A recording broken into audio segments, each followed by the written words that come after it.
मनुष्य को सामाजिक प्राणी बताया गया और आपके पास सब कुछ है, यदि आपकी सामाजिकता नहीं है तो आप मतलब खुश हो। इसलिए आपको हर विषय पे जागरूक होना चाहिए। अब आते हैं दूसरा पंजीकरण अभियान में। पंजीकरण अभियान या अंग्रेजी बोलते हैं एनरोलमेंट, है ना, ये बोला जाता है।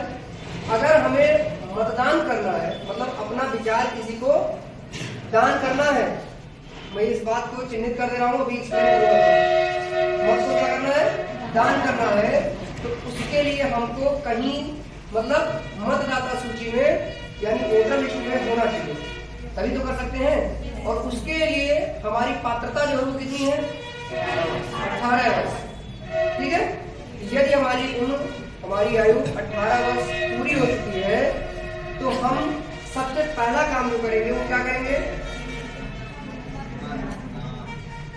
पहला काम हमारा होगा मतदाता सूचीकरण में हमारा जो पंजीकरण होगा, है ना।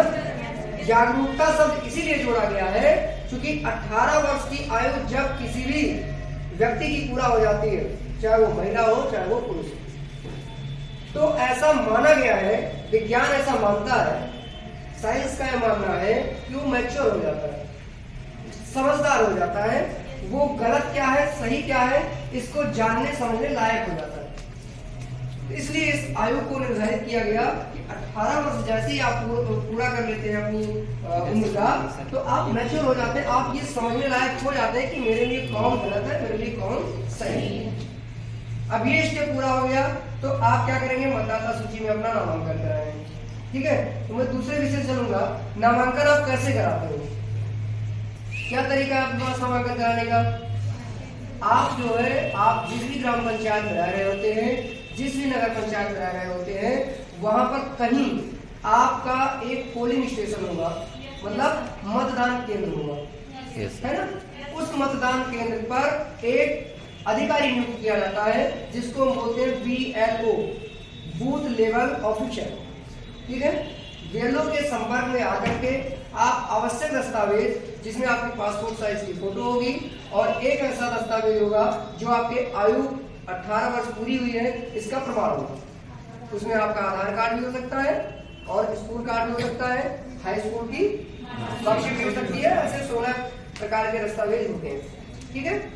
वो आपने ले जाके वहां उनको दे देना है और वहां पर वो क्या करेंगे, प्रारूप 6 एनेक्सर 6 नाम का एक फॉर्म होता है, उस फॉर्म को फिल करेंगे, भरेंगे और फिर वो अपने तहसील में, जहां भी उस केंद्र का तहसील होगा उस तहसील में जमा करेंगे और फिर आपको उसका पुनरीक्षण करा जाएगा, जांच करा जाएगा और फिर आपको मतदाता सूची में दर्ज कर लिया जाएगा। ये आपका पहला स्टेप हो गया। अब दूसरा स्टेप आ गया चुनाव। चुनाव आएगा, आपको एक मौका मिलेगा, आपको अपना एक नेता मिलेगा जिसको आपको पदाधिकारी बनाने का, मतलब उसको नेता बनाने का अधिकार दिया जाएगा। एकमात्र अधिकार ऐसा ही है लोकतंत्र में जो सबको बराबर दिया जाता है, वो मतदान है।